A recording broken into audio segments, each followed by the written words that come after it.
Welcome to This Explainer. Today, we're diving into a truly shocking historical case study that serves as the absolute ultimate warning for today's hiring managers, HR professionals, and corporate executives. We're looking at a masterclass in personal branding that was built entirely on smoke and mirrors.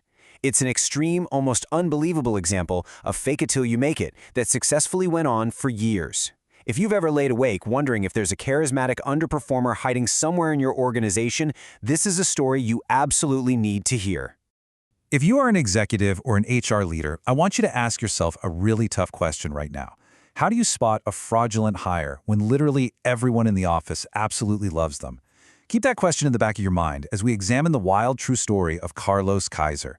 We're talking about a 1980s Brazilian footballer who secured incredible wealth, fame, and status without possessing a single solitary ounce of actual talent for the game. Not one drop. So how on earth did he do it? And more importantly, how did leadership let him get away with it for so long? Here is our roadmap for today. 1. Deceptive charisma in hiring. 2. Exploiting systemic vetting gaps. 3. Social engineering the illusion. And 4. When accountability finally strikes. Section 1. Deceptive charisma and hiring. To really understand how Carlos built this untouchable personal brand, we have to set the scene.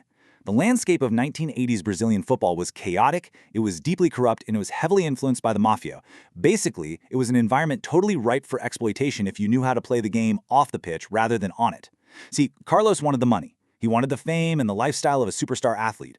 But he had one massive problem. He absolutely hated running, and he completely lacked the skills to play professional football. So instead of, actually practicing, he relied on a weapon far deadlier than athletic skill to secure his lucrative contracts. He used extreme deceptive charisma to completely mask his utter incompetence. Think about the power of internal referrals in the modern corporate world. Well, Kaiser was a pioneer of exploiting this exact concept. Step 1. He'd throw these massive, lavish parties for actual legitimate football legends. We're talking superstars like Romario and Bebeto. He looked after them, made sure they had the time of their lives, and in return, he earned their unwavering loyalty. Step 3 was cashing that loyalty in. He got these absolute legends to recommend him to their club managers as this hidden wonder kid.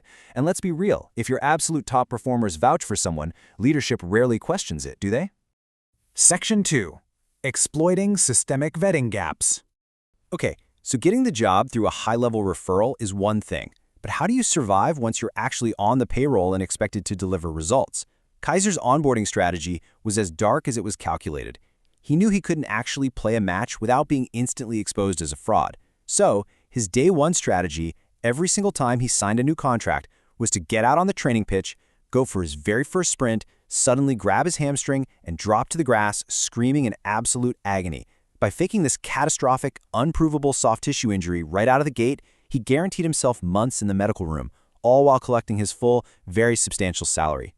Now you're probably yelling at the screen, how did the medical staff not catch him? Well, he expertly exploited a massive gap in organizational technology. In the 1980s, MRI scans simply didn't exist in these clubs. Doctors had zero objective data. They had to rely entirely on the player's word. If Kaiser said his hamstring was torn, they just had to treat it as torn. And this perfectly highlights the severe danger of zero verification environments. In modern corporate vetting, we absolutely must rely on data-driven verification and hard metrics. Because if you leave a gap in your verification processes, I guarantee you, someone with deceptive charisma is going to drive a truck right through it. Section 3. Social engineering the illusion. Faking an injury buys you time, sure. But you still have to maintain your perceived value within the organization while you're literally sitting on the sidelines. And Carlos, he became a locker room god. While he was supposedly in rehab, he made himself completely indispensable to team morale. He was throwing the parties, bringing the good vibes, and acting as the ultimate hype man. But we really have to look at this through a leadership lens. The club management suffered a complete and total moral failure here. They actively prioritized his locker room popularity, his culture fit, over actual measurable on-pitch performance. They let a massive financial liability stay on the payroll just because everyone liked having him around. If we contextualize this for today and map his tactics to modern social engineering, the parallels are honestly kind of disturbing. His lavish parties for the stars?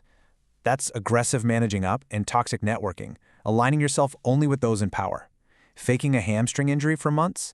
That perfectly mirrors the modern bad actor feigning constant burnout or dragging out project timelines infinitely without actually delivering any tangible work. And that last piece right there on the board, fake English phone calls, well, we need to take a closer look at that because it was his absolute masterpiece. To maintain this aura of being highly valuable while producing literally zero results, Kaiser used the ultimate prop. His crowning achievement in workplace manipulation involves strolling around the club facilities carrying a massive, heavy, entirely fake 1980s toy brick cell phone. Remember, back then, mobile phones were incredibly rare and were huge status symbols. So how exactly did he weaponize a plastic toy?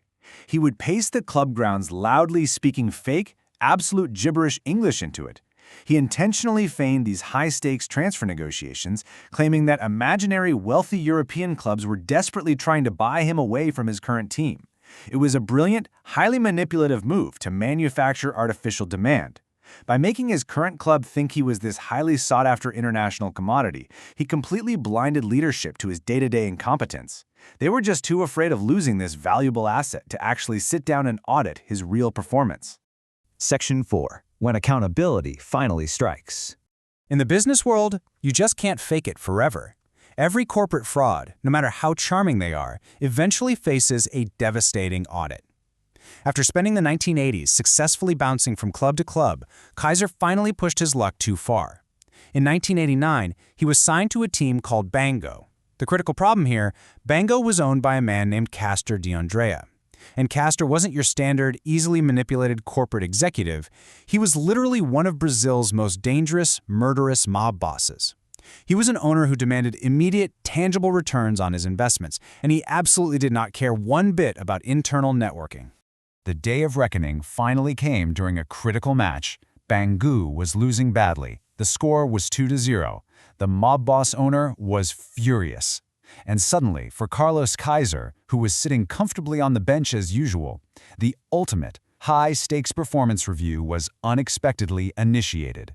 Sitting up in the owner's box, Castor grabbed a radio, called down directly to the head coach on the sidelines, and delivered a horrifying, non-negotiable directive. Put Carlos on the pitch right now, or you're dead. No amount of managing up, no amount of fake phone calls, and no amount of locker room popularity was going to save Kaiser from this. The mob boss completely bypassed all of Kaiser's carefully constructed social engineering with a single, ruthless demand for performance. The bluff was officially called.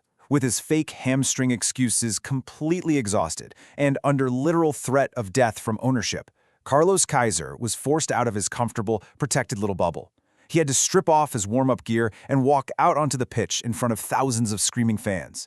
It completely, utterly exposed his total lack of skill to the world. The illusion was finally shattered by the harsh, unyielding light of actual execution. So as we wrap up this explainer, I want to leave all the HR leaders, managers, and corporate executives watching with this final, really provocative thought. Carlos Kaiser managed to fool an entire professional sports empire with nothing more than charisma, a fake hamstring injury, and a plastic toy phone. So you have to ask yourself right now, what illusions are your worst performers holding up? Are you truly managing your teams based on hard, verifiable data and real deliverables, or are you currently being charmed by a toy cell phone? Thank you so much for watching, and seriously, make sure you audit your metrics.